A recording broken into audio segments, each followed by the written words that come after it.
All right, guys, so let's go over your T28 workouts. Intensity drives results.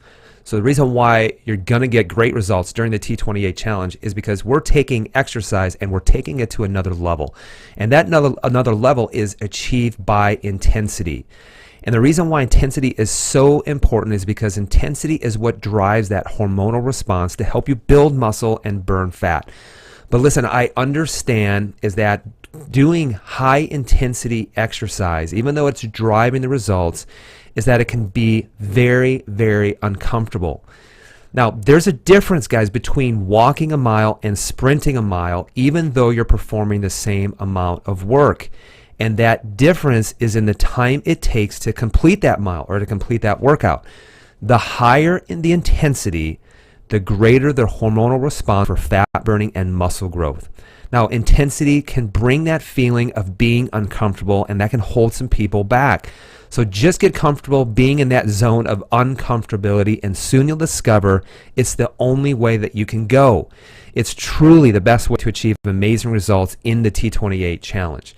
Now, while I understand that intensity is the king and intensity is driving results, you also need to do it safely.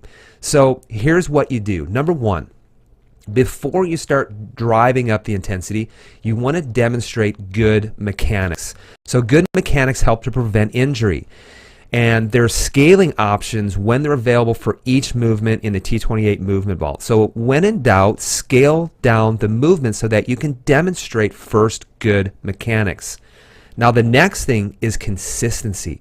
So when you can consistently demonstrate good mechanics while you're under a fatigue state, then start to progress through the beginner, through the intermediate, and through the advanced stages of these different types of movements.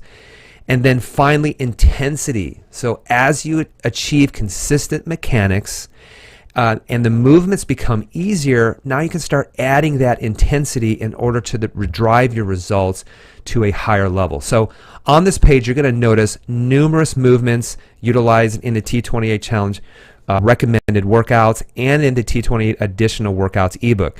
And listen, these movements can take 6 to 12 months to master at the advanced level for some people. And just be patient. Rome wasn't built in a day, and this gives you next level goals to be working towards after you complete the T28 challenge. So here are some tips on high intensity, short duration functional training.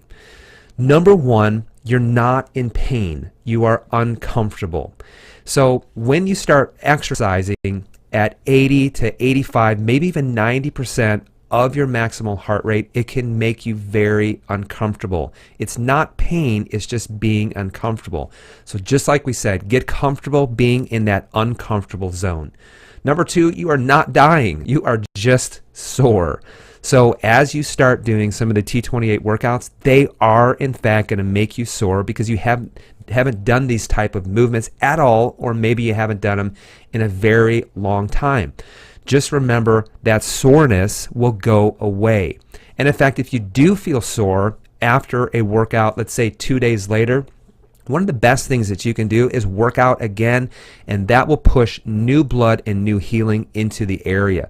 So if you're working out 3 times a week during the T28 challenge, make sure that on your rest day that you still get some kind of movement in. Go for a walk or get a few squats in.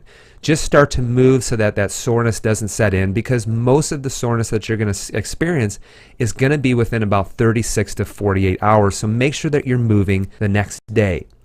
Number 3, you will not be good at it, but you will get better. And I see some people get really frustrated when they're not good at squatting, or they're not good at push-ups, or they're not good at sit-ups, whatever they might be doing. Just understand this is everyone has to start from somewhere. And if you consistently do it, you will get better. You just have to be willing to start exactly where you're at, consistently do it, and know that things will continue to get better. And the last thing is guys, you may even dread working out, but I promise you, you will love it later. I know in my personal experience, the first 3 months that I was doing this, I really didn't like it that much.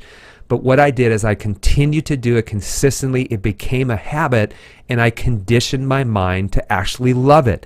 And now it's the only way that I can do it, and I look forward to each day for a new challenge and for a new workout to make myself better, to continue to get better, and to stay in the best shape of my life. Good luck, guys, on doing high intensity, short duration, functional training.